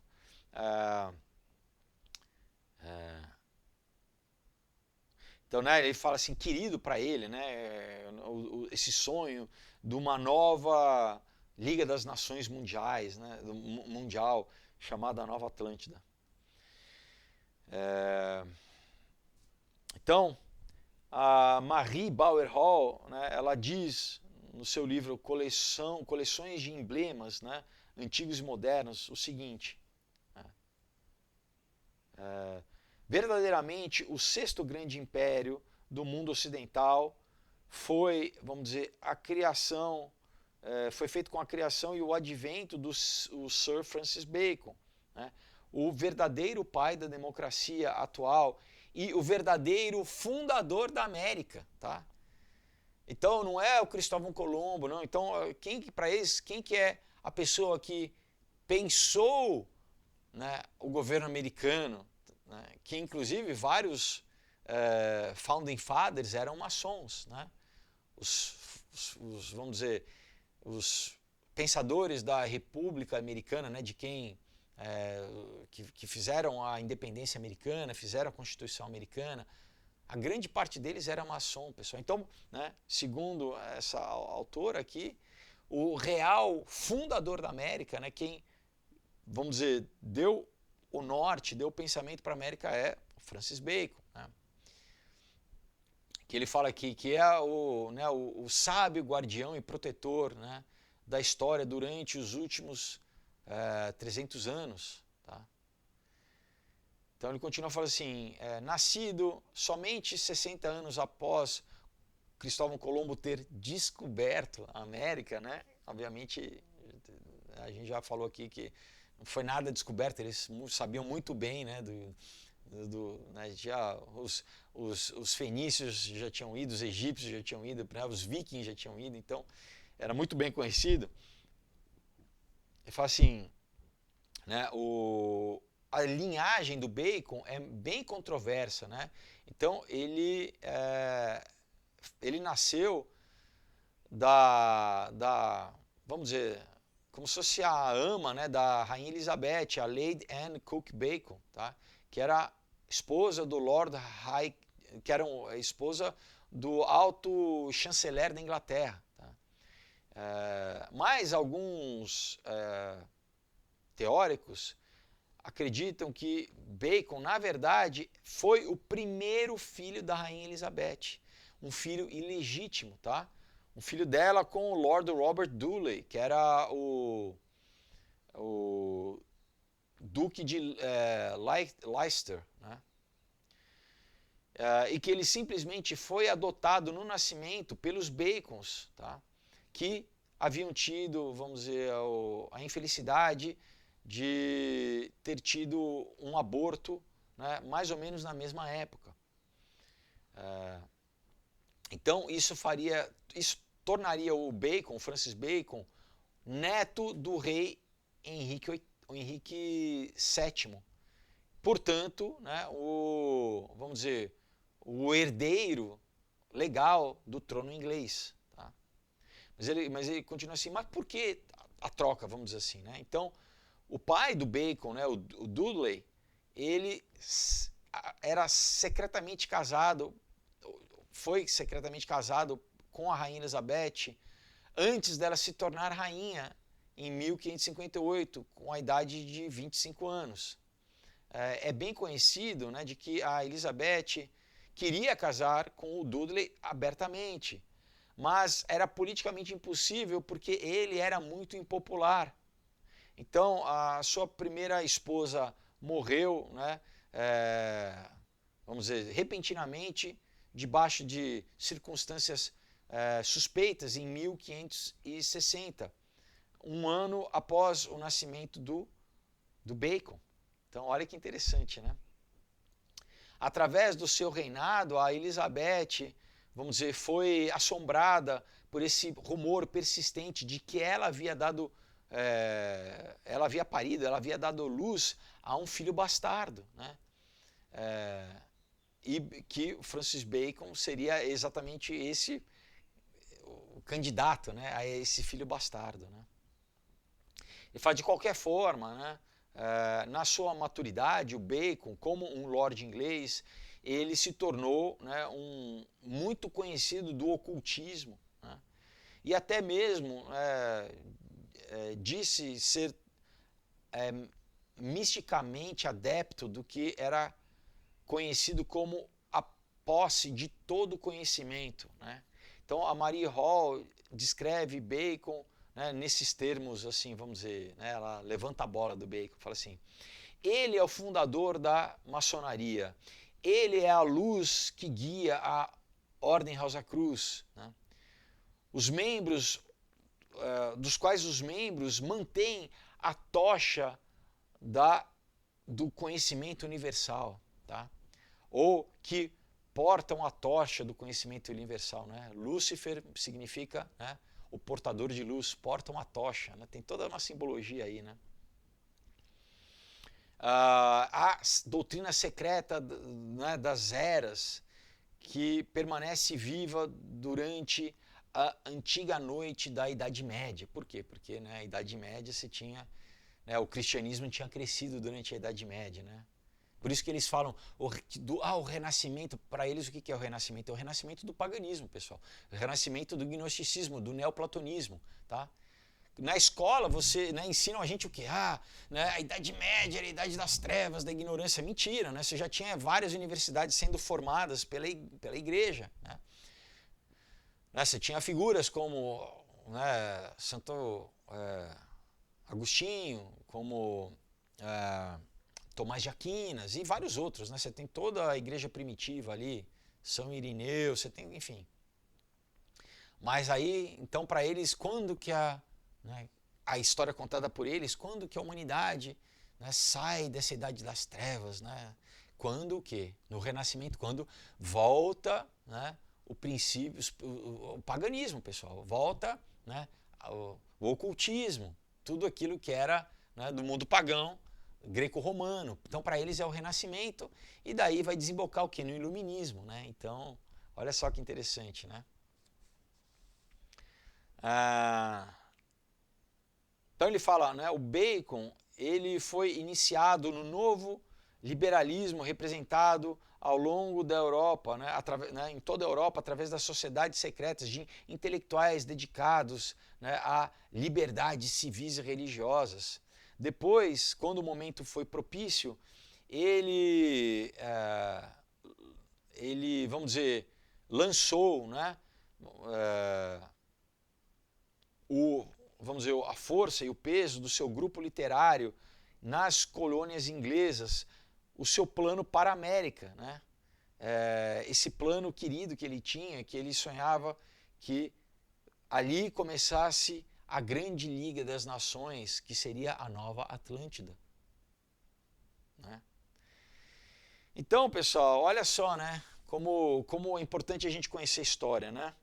Como as coisas estão ligadas, né?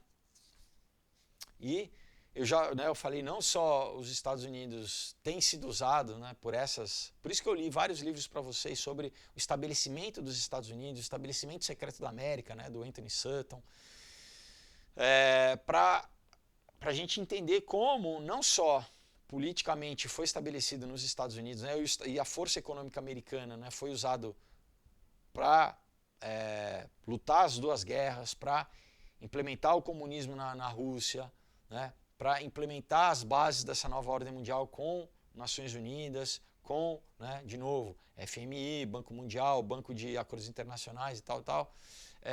Mas inclusive a estrutura tecnológica que controla a gente hoje, que é o que é a internet. A internet nasceu aonde? Né, como DARPANET. ARPANET, primeiro DARPANET, o quê? Nos Estados Unidos, né, através do DARPA, né? Vale do Silício, aonde é? Nos Estados Unidos, né, pessoal? A bomba atômica em si, né? O Manhattan Project, o projeto Manhattan, nos Estados Unidos, tá? Então, realmente a gente vê, né, se cumprindo, né, esse pensamento do Francis Bacon lá do século, né, 16 e 17, sobre como essa nova Terra, essa nova Atlântida iria ser utilizada para implementar essa nova Atlântida, essa nova ordem mundial. Enfim, aqui tem toda uma questão do Francis Bacon ser o Shakespeare, tá? Tem toda uma... Eu não vou entrar nesse detalhe aqui, mas...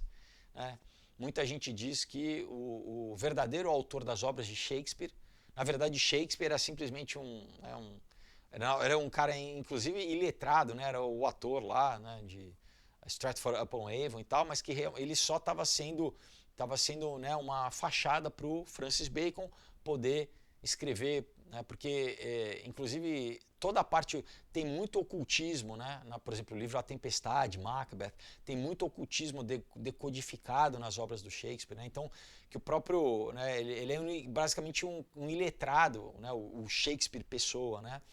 Mas que se não me engano, o Christopher Marlowe, que já te falava disso, na verdade o Shakespeare era simplesmente uma fachada para o Francis Bacon, né? Marlowe que foi assassinado, né, numa briga, né, enfim. Então ele fala, né, esse livro do Bacon, né, esse conto, Nova Atlântida, foi publicado um ano depois da sua morte, em 1627, né, pelo seu secretário William Raleigh. Tá? Então, o Manly P. Hall descreve que existe um significado escondido, maçônico, né, no livro, no conto, a Nova Atlântida. Né? Então, isso é o que ele diz. Né?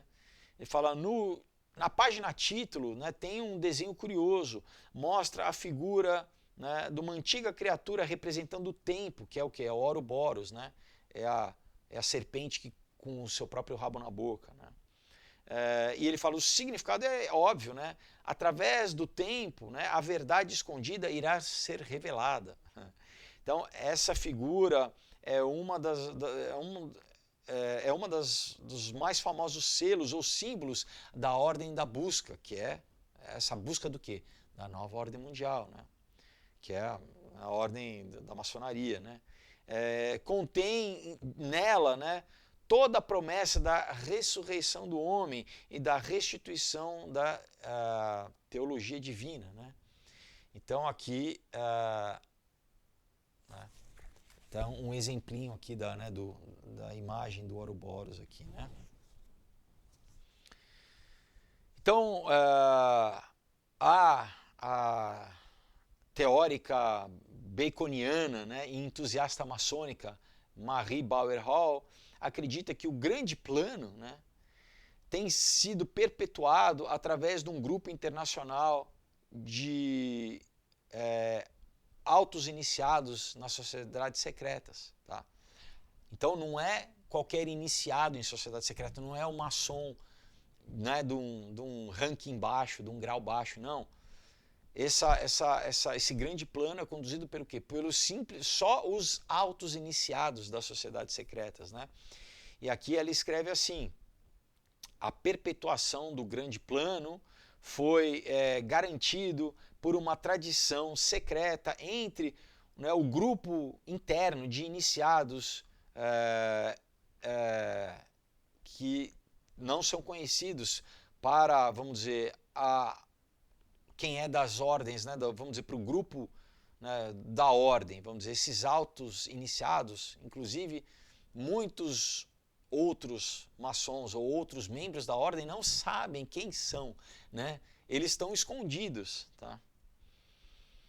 E isso, né, esse padrão está descrito no livro do Francis Bacon, Nova Atlântida também, né? Então, esse grupo interno, né, ele conta com um pequeno número de membros em todos os países do hemisfério ocidental. E eles têm mantido a lâmpada da musa queimando brilhante, né, pelos últimos 300 anos. A mesma simbologia, né, do portador do fogo, da luz de Lúcifer, né? Então, pessoal, tem muito maçom que está na ignorância.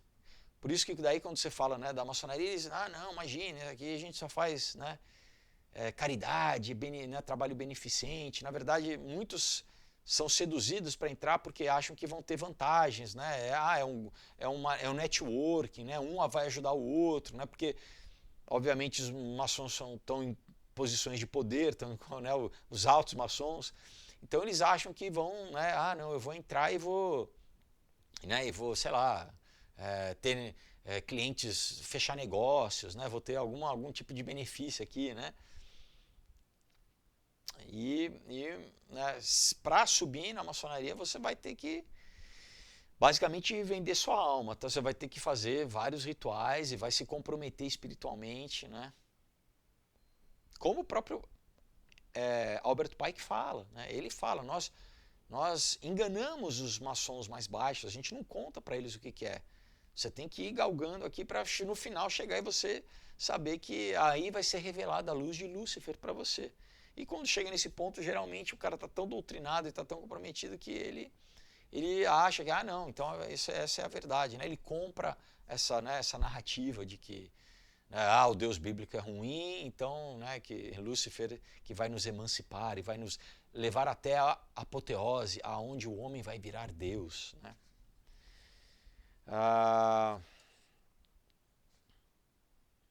Vamos continuar então. Então ele fala assim, há alguma controvérsia, né, sobre por que New Atlantis nunca foi publicada durante a vida do Francis Bacon, né? Por que foi publicada só depois da morte dele, né? Foi uma publicação póstuma.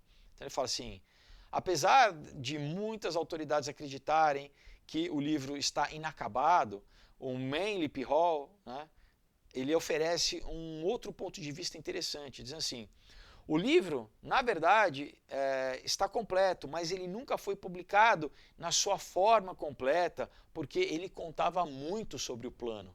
Então, o livro que você pode comprar, que você pode ter acesso, que eu tenho, que uma hora eu vou ler para vocês, não é que o livro está incompleto, mas que ele foi publicado sem as últimas partes, porque exatamente revela muito. Então, quem tem acesso à versão completa, vamos dizer assim, quem está nas escolas de mistérios. Quem está nas escolas de mistérios, a eles é revelado o grande plano, né? Todo, né, o grande plano. Mas, enfim, a gente tem a Bíblia, né? A Bíblia já conta pra gente, né, qual que é o plano. Então, a sessão final, né, a parte final dessa fábula do Bacon, ela revelaria todo o padrão das sociedades secretas, que as sociedades secretas têm trabalhado por milhares de anos para atingir o ideal da Liga das Nações no mundo político, tá? Então, basicamente é isso, pessoal. O que, né, ele já estava escrevendo lá, né, em 1600 e pouco, sobre como iria ser implementado todos os... Então, olha só, pessoal, quantos séculos antes, por exemplo, da fundação da ONU. Por isso que eu falo, eles é geracional, eles pensam a longo prazo, é de pai para filho, eles iniciam, né, os seus descendentes dentro das escolas de mistério. Por quê? Para o descendente dar sequência, né, e a gente entende toda a questão, né, hereditária das famílias, as famílias que conduzem, geralmente elas que são as altas iniciadas, muitas ligadas à monarquia, então os descendentes reais, né. Então, diz assim, o Bacon formulou um plano complexo, né, e a longo prazo para reorganizar o mundo, né, e todo mundo, na verdade, né, o mundo e a sociedade, a cultura e tal. Né. Como revelado em outro dos seus livros, né, instauratio magna, né? Instauração magna. O plano iria reorganizar as ciências e restaurar o homem vamos dizer, ao seu domínio sobre a natureza, que ele foi, vamos dizer, criado para ter, mas que havia perdido com a queda de Adão. Então, novamente, o que eu falei antes, né, pessoal? Se a própria ciência fala que a gente usa apenas, né, de 10 a 15% da nossa capacidade mental, né? Isso é o quê? Isso é consequência da queda, né, da queda do homem. Adão era o homem em sua plena capacidade, era o homem, né, feito literalmente à imagem e semelhança de Deus. Mas por causa do pecado, né, houve uma degeneração. Então, né, o que eles vendem, o modelo que eles tentam aplicar para as pessoas, né, é o que? É da evolução, né? É um modelo evolucionista, onde inclusive você tem que colaborar para a sua própria evolução, para chegar no status de Deus. Na verdade, o homem sofreu o quê? Uma involução, uma degeneração a partir do pecado, e tem degenerado desde então. Então, se não for, né, o homem se arrepender e receber, quem que restaura o homem é Deus, é o Logos divino, é o Espírito Santo, que é quem? Que é Jesus. É quando você confessa e você aí tem assim, né, as suas capacidades restauradas, né, você deixa de ir em direção à bestialização do homem, né, quando começa a fazer o movimento contrário, em direção a Deus, né, com os frutos do Espírito Santo, né, com a metanoia, com a transformação da nossa mente. Vamos continuar. Então, o Bacon, vamos dizer, ele envisionava, né, esse conhecimento como uma pirâmide, né, onde a história natural é a sua base, a física é o seu meio e a metafísica é o seu ápice. Tá? Então, alguns experts dizem que o Francis Bacon escreveu inclusive uma sequência, ou vamos dizer, a segunda parte da New Atlantis, onde ele incluía detalhes bem, né, relatados, vamos dizer, compreensíveis, né? E inclusive uma escala temporal, né? Uma linha do tempo de como esse grande plano deveria ser executado e alcançado. Tá? Então, né, o Manly P. Hall, ele cita o Manly P. Hall de novo, ele fala assim: é bem conhecido entre as sociedades secretas da Europa como a segunda parte do New Atlantis existe. Tá? Essa segunda parte que não é liberada para o público geral. Nela está inclusa a inscrição, né, de, vamos dizer, brasões, né, e né, aqueles símbolos hierárquicos, né, hierálticos, né, dos brasões familiares, de governadores e desse império filosófico, né, maçônico.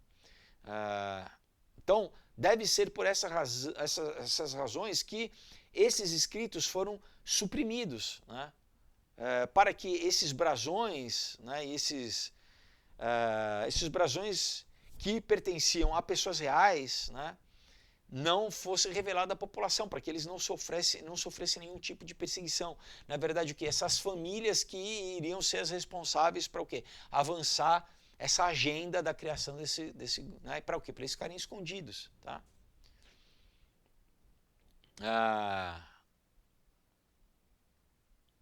Como, ele cita aqui, como o Sir Walter Raleigh foi, né, por sua associação com as sociedades secretas, que ele, vamos dizer, tinha dito publicamente.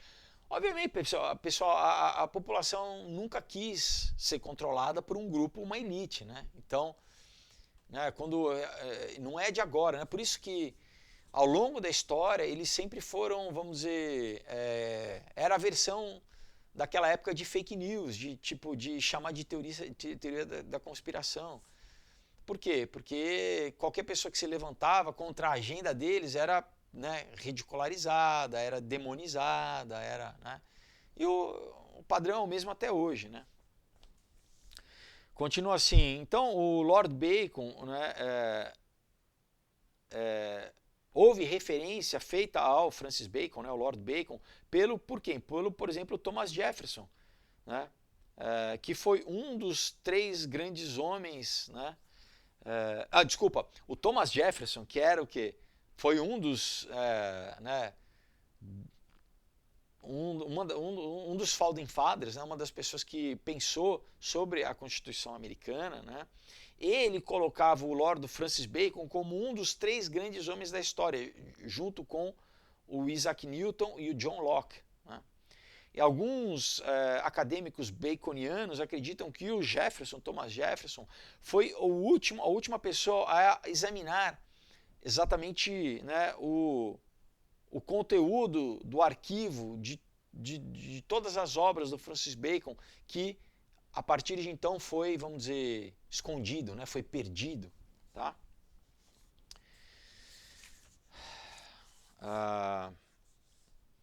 Aí ele vai citar um pouco do que eu falei, né, do Francis Bacon e do William Shakespeare. Né? Ele fala assim: ao longo dos séculos, centenas de livros têm sido escritos dizendo que as peças que são atribuídas ao William Shakespeare, na realidade, foram escritas pelo Lord Francis Bacon.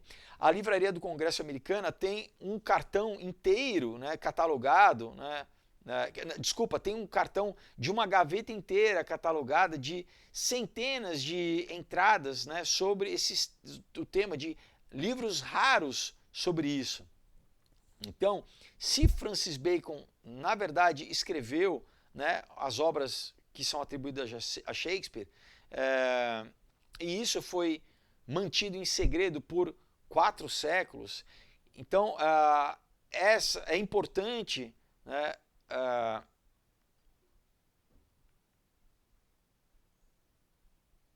então vamos dizer, ele fala assim, né, a sua importância para aqueles que buscam sobre a verdade atualmente é de grande importância, né?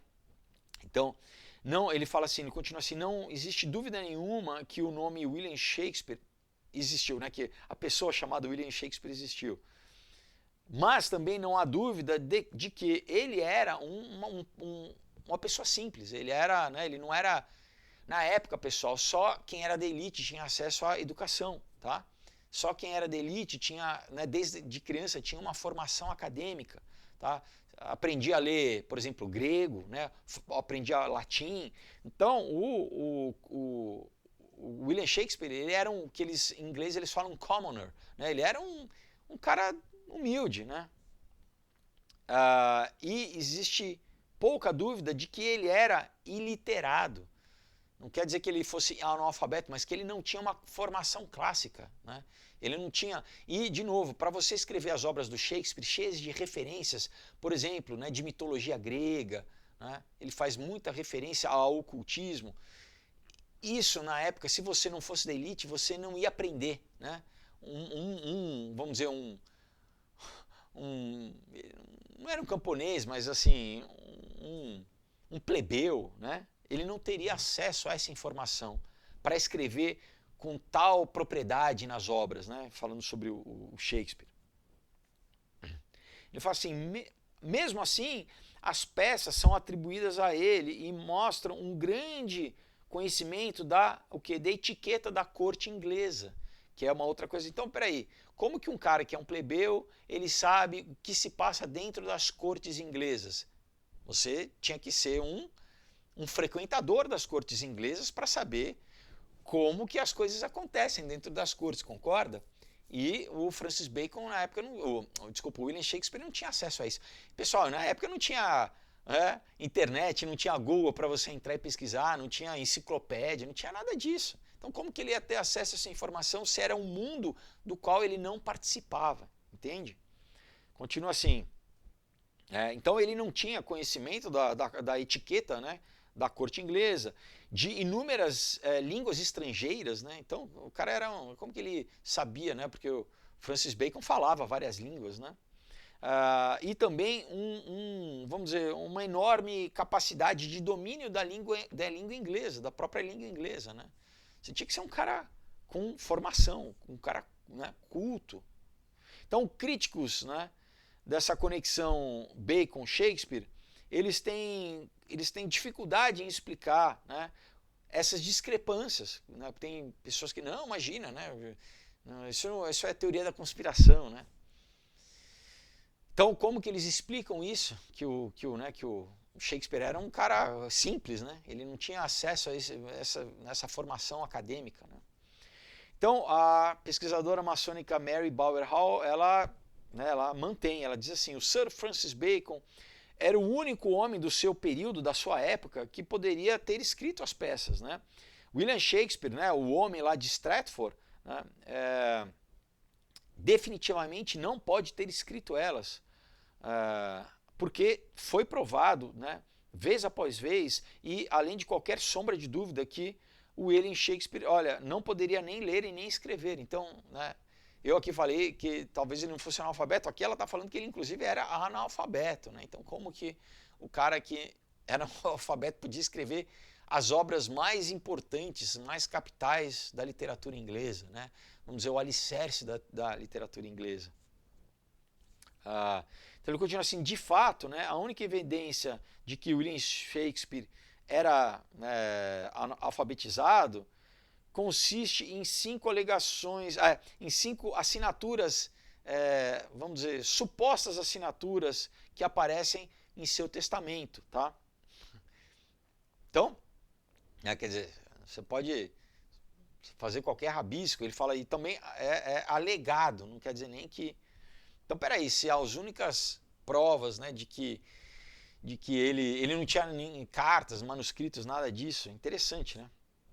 Então fala assim, olha, o Mark Twain, que era um grande escritor americano, né, ele certamente estava convencido de que a figura histórica do William Shakespeare não era o real autor das peças do Shakespeare, né? Então, num livreto de 1909 intitulado Está Shakespeare Morto, ele escreveu o seguinte: nada, né, remotamente indica de que ele, em algum momento, era algo além de uma pessoa comum, né?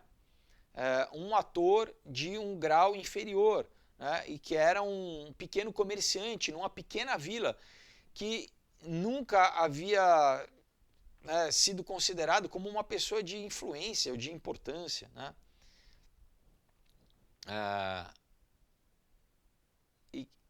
E que na verdade, né, se ele não tivesse, vamos dizer, sido usado, né, para proteger a identidade do Francis Bacon, ele teria sido esquecido em seu túmulo, né? E continua assim, então por que manter isso, né? Perpetuar vamos dizer, um esquema tão elaborado, né? Então, a partir do momento que muitas peças elas relatam, né, escândalos reais na corte britânica envolvendo, né, a própria família do Bacon, né, a sua autoria deveria ser protegida. Né? Por exemplo, né, de acordo com tanto a Mary Bower Hall quanto, né, uma outra acadêmica sobre o Bacon, né, baconiana, chamada Elizabeth Wells Gallup, o Bacon teve um irmão menor chamado Robert Devereux, que era o segundo filho da união entre o Lord Dudley, que era o conde de Leicester, e a rainha Elizabeth. Tá? Então, que eles mantiveram esse caso, né? E o Devereux também foi mandado para ser adotado, né? Por um outro casal. Na verdade, né, ele mesmo, mais tarde, teve um caso com a sua mãe, tá? E que os dois conspiraram para matar o Dudley. Quando o Bacon soube dos fatos, né, do nascimento, e quando mais ou menos com a idade de 16 anos, ele confrontou a rainha com isso. Né? Então, vamos dizer, numa crise de raiva, né, ela admitiu, né, que ela era a sua mãe, né, mas imediatamente mandou o Francis Bacon para a França, né, e, vamos dizer, tomou medidas, né, para que ele ficasse permanentemente, vamos dizer, longe da linhagem para o trono, né, que ele fosse, vamos dizer, incapaz de assumir o trono. Então, olha que ironia incrível, né? Quando o Devereux, anos depois, foi acusado de traição por tentar, vamos dizer, criar uma revolução na cidade de Londres contra a rainha, né? A sua própria mãe. Então, por isso, ele foi julgado e executado em 1601. Durante o julgamento, foi, vamos dizer, quem que foi o advogado da rainha, né? Senão o Lord Francis Bacon, né? Caiu nas mãos do Bacon, do Bacon ser o advogado da rainha, defender a rainha e processar e condenar o seu próprio irmão Robert à morte, né? Então, a gente considerando isso, né, como fatos históricos, a peça Hamlet do Shakespeare, né, a peça Hamlet, ela ganha um outro sentido, um realismo completo, né? Se nós considerarmos a tentativa do Lord Bacon de recontar, né, a trágica história da sua própria família, né? Então, o que o Bacon o que ele desesperadamente precisava era exatamente uma fachada, né, um teste de ferro. Ele necessitava um substituto, né, para ele mesmo, alguém, né, que fosse simplesmente um nome, né, um ghostwriter, né, qual que é a palavra em português? Esqueci agora, enfim, alguém que, né, que assinasse por ele, né? Então, que permitisse com que ele contasse essa história incrível de maneira que ele não colocasse a si mesmo em perigo, né? Ou a sua habilidade vamos dizer, a capacidade de sua mãe manter o trono inglês, né? Porque se, né, ele escrevesse publicamente que ele estava se referindo à rainha, né, que então talvez houvesse um levante popular contra a própria rainha, né? Então, né, a Hall, né, a Mary Hall, ela diz, né, que essa troca, vamos dizer, era necessária. Por quê? Para alguém que era outsider, né, uma pessoa ignorante disso, que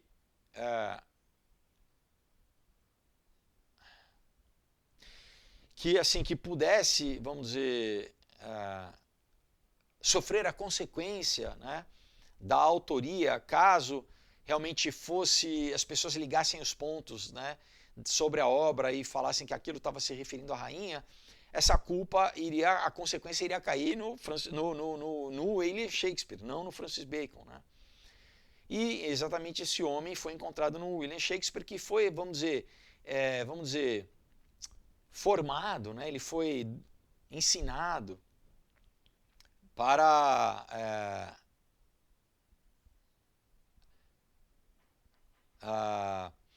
inclusive, né, que ele foi empregado do pai do Francis Bacon, o Lord, o Conde de Leicester, né? Então, olha só, pessoal, como a história, né, é interessante, né?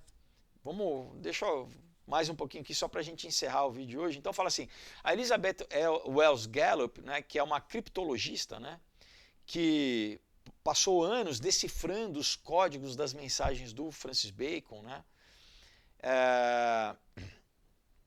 ela chegou com a tal conclusão, né, em 1899, ela escreve o seguinte, fala assim, as provas são irrefutáveis e irresistíveis do fato que Bacon foi o autor das peças imortais e poemas, né, escritos em nome do Shakespeare, né? Esse material veio de um cérebro de um grande estudioso, né, e escritor, né, e não simplesmente um flash de genialidade, falando que aqui não só os escritos do Francis Bacon, né, não, os escritos as peças do Shakespeare e os poemas, né, os sonetos, mas que o Francis Bacon tem um corpo de literatura, ele escreveu diversos outros livros. Então, né, é muito mais plausível essa pessoa que, né, escreveu diversos outros livros importantes também tenha cunhado, vamos dizer, uma obra ficcional, onde nessa ficção ele podia falar aquilo que ele não podia falar publicamente, né? Ele escondeu dentro, vamos dizer, de uma ficção aquilo que ele queria falar publicamente. E então ela, né, também compara exatamente a escrita, o uso da escrita, tá? Como linguista. Então compara, fala assim, o estilo é basicamente o mesmo, né? Então ele fala, então né, é implausível, vamos dizer, essa genialidade toda ter nascido de um plebeu, né, um cara plebeu né, que não tinha nenhuma preparação literária, né, não teve nenhuma formação acadêmica, enfim. Então ele continua falando assim, por que a conexão entre o Bacon e o Shakespeare é importante a gente falar isso aqui, né? Ele fala assim, se é verdade, então nem tanto a genialidade do Francis Bacon, nem a sua influência, né, nas presentes sociedades secretas podem ser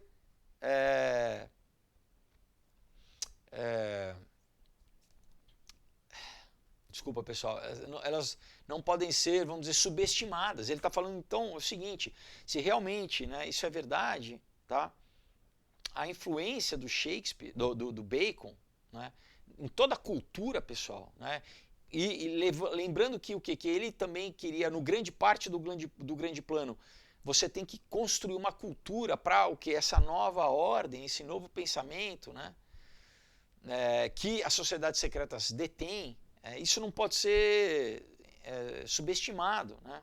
Então ele continua falando assim, imagine, né, se você quiser, que um homem tão esperto, né, que ele pode não ser simplesmente o maior autor de um corpo de literatura produzido a gente pode falar na história, mas pelo menos na história da língua inglesa, com certeza, né? Mas que, vamos dizer, a sua autoria foi mantida em segredo por séculos. Não é surpresa que essas sociedades secretas hoje, né, elas respeitam de forma tão respeitosa, né, os planos para a Nova Atlântida, né?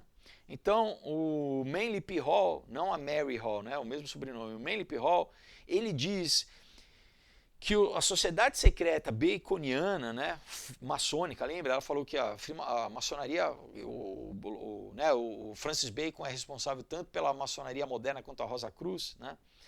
Então a gente pode chamar de sociedades secretas baconianas, vamos dizer, que, vamos dizer, isso também influenciou a própria formação americana, né? Os próprios Founding Fathers, tá? E que isso continua até hoje. Tá? Então, ele fala assim, a membresia logo se espalhou para a América do Sul, na pessoa do legendário revolucionário Simão Bolívar. Tá? Então, por que a esquerda aqui no Brasil fala também tanto do Simão Bolívar, né? Você pega, né, o Hugo Chávez, o Maduro, falando, não, nós vamos reconstruir também o plano bolivariano, né, da grande... Por quê? Porque é o que? Faz parte de um movimento globalizador, né? Então, o Manly P. Hall, ele diz que, né, esse grupo do Bacon, ele também era muito poderoso na Alemanha, na França, na Holanda, e através de sociedades secretas, eles exerceram um papel significante ou significativo na colonização inglesa da América, dos Estados Unidos, né?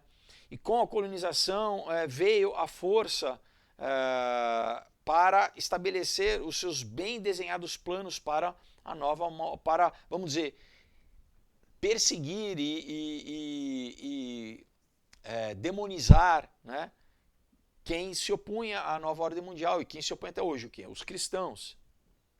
Então, diferentemente, né, dos dandies, vamos dizer, desculpa pessoal, estamos acabando, dos dandes avarentos, vamos dizer assim, de Jamestown, né? Eles vieram com um espírito de autossacrifício e consequentemente floresceram. Então hoje, né, como antigamente, são os cristãos que são o principal, a principal pedra de tropeço para os planos do surgimento da nova ordem mundial. Tá? Através dos anos, esse conceito permaneceu o mesmo. Unir as ações debaixo de um único governo global soberano, né? Que é o governo do anticristo, né? O que a Bíblia diz para a gente no livro de Apocalipse. Tá? Então, a gente encerra nosso vídeo de hoje, né? Desculpa que no finalzinho, né, eu já estava batendo pino um pouco aqui. Mas, então pessoal, né, vocês entendem como é uma coisa que remonta à história da humanidade, pessoal, né? Como foi, né, no princípio, irá ser novamente, né? E Deus, obviamente, ele mantém o seu povo, ele informa o seu povo, né? A Bíblia fala, meu povo padece por falta de conhecimento. Mas, né, a gente, né, o meu papel aqui é compartilhar com vocês esse conhecimento para a gente entender que existe sim, pessoal, né, um grupo, né, que trabalha com afinco, pessoal, ao longo dos séculos, né, para o que eles acreditam, né, que é esse governo do anticristo. Tá? Que se a gente falar politicamente, é o quê? É o comunismo. Né? Se a gente falar economicamente, é o Fórum Econômico Mundial e outras, né, Bilderberg, Clube de Roma, enfim. Mas todos trabalhando. Se a gente falar de uma forma espiritual, quem é a Lucis Trust, né? Entre outras, né? Entre a Sociedade Fabiana, a Teosofia, enfim. Todos trabalhando, pessoal, para o quê? Em prol disso, né? desse plano que eles têm. Né? Alguns trabalham sem saber que eles estão trabalhando para trazer, né, o governo do anticristo. Outros trabalham abertamente, como, né, eu já falei, tem a grande invocação, né, lá nos escritos da Alice Bale, que você pode entrar no site, pessoal, que a Lucis Trust é o que? É a parte religiosa da ONU, né? A Lucis Trust, oculta, apoiada pela ONU. Então é a grande invocação, né? É a exteriorização da hierarquia, né? É o que eles estão esperando, estão trabalhando para isso, pessoal, para, né, receber o que a Bíblia chama do anticristo, né? E eu deixo isso bem claro aqui, tá, pessoal? Bem claro, bem claro, bem claro. Se você, de novo, né, quiser uma literatura sintetizada, né, e que explica, vai direto ao ponto, né, e com, né, uma história para, vamos dizer, fazer com que isso fique mais facilmente entendível e palatável, né, e divertido, não perca essa literatura. Muito bem, se você ouvindo tudo isso, né, entendeu, falou assim, peraí, né, então talvez o que eu aprendi está tudo errado, né, o que me ensinaram está tudo errado, que na verdade Deus existe e, pessoal, no final das contas a gente sabe quem vai ganhar essa guerra, né? Mas existe uma guerra pelas nossas almas, pessoal, pela sua alma, pela minha alma, tá? Então, é uma decisão pessoal de cada um de nós, né? Do quê? De entender que existe esse plano cultural, esse plano social, esse plano globalista, né? De, sabe, conduzir o homem para uma escravidão espiritual, né? Para, no final das contas, para a destruição do ser humano, porque quem é a mente pensante por trás disso odeia o homem, né? De novo, quer matar, roubar e destruir o homem, né? É o inimigo das nossas almas. E você tem Deus, né? Que se sacrificou, veio aqui, né? Morreu, né? Humilhado, né? Torturado, ensanguentado, cuspido, né? Na cruz do Calvário, o homem perfeito, para o quê? Para que as nossas, né, a nossa conta fosse paga. Ele pagou a nossa conta, né? A minha conta é a sua conta. Para quando você reconhecer isso e confessar, né, os teus pecados e pedir, né, buscar perdão, se arrepender, buscar perdão, o perdão está oferecido a você, né, pelo amor de Jesus. Jesus já pagou a conta. Agora, se você renegar isso, se você rejeitar, falar, não, eu não preciso disso, a sua conta vai ter que ser paga por quem? Por você. E essa conta é impagável, pessoal. Na verdade, é o quê? É a separação eterna de Deus. Mas, por amor, ele te oferece. Fala, olha, eu sei que você não consegue pagar essa conta, eu, porque te amo, vou pagar por você. E é isso que Jesus fez na cruz do Calvário. Então, como que a gente faz para a gente, né, aceitar isso, reconhecer? É isso, fazer uma oração. Né? Por isso que é o novo nascimento, é o Espírito Santo, a gente convidar o Espírito Santo para habitar dentro de nós, o Espírito Santo de Deus habitar dentro de nós. E a partir do momento que ele habita dentro de nós, ele vai nos transformando, renovando a nossa mente, purificando, né, os nossos pensamentos, vai nos guardando, vai nos fortalecendo, vai, né, nos capacitando. Mas isso é uma decisão que você tem que tomar e você tem que fazer. Mas eu vou fazer uma oração aqui, eu quero te convidar a orar comigo, exatamente para, se você sente essa necessidade, fala, não, eu não quero ter nenhuma ligação com o mal, eu quero, né, agora que eu estou consciente, agora que eu entendo isso, eu quero confessar a Deus, eu quero pedir perdão, eu quero, né, me reconectar com Deus, né, através do que Jesus fez na cruz. Então coloca a mão no seu coração, ora comigo assim e fala, Senhor Jesus, obrigado, meu Deus, porque hoje eu entendi a minha necessidade de me arrepender dos meus pecados, de te pedir perdão por ter sido influenciado por tanto tempo na minha vida pelo mal, por ter me deixado usar para propagar o mal, mesmo na ignorância, através de atos egoístas, de atos autodestrutivos. Eu peço-te perdão, Senhor. Eu peço-te perdão por tudo aquilo que eu fiz que me separava de Ti. Eu reconheço o meu pecado, a minha falha, a minha falta e a minha necessidade de comunhão contigo, de ser influenciado pelo Teu Espírito Santo, de ser restaurado, regenerado, de ter um novo nascimento, de ter o Teu Espírito Santo habitando em mim. Eu reconheço isso, Jesus. E eu hoje te declaro como meu único e suficiente Senhor e Salvador. Eu necessito de salvação e eu aceito a salvação que Tu providencia para mim hoje.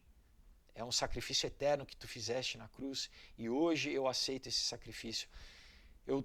Pai, eu peço que Tu me lave e me purifique com o Teu sangue, Senhor. Que Tu lance no mar do esquecimento os meus pecados.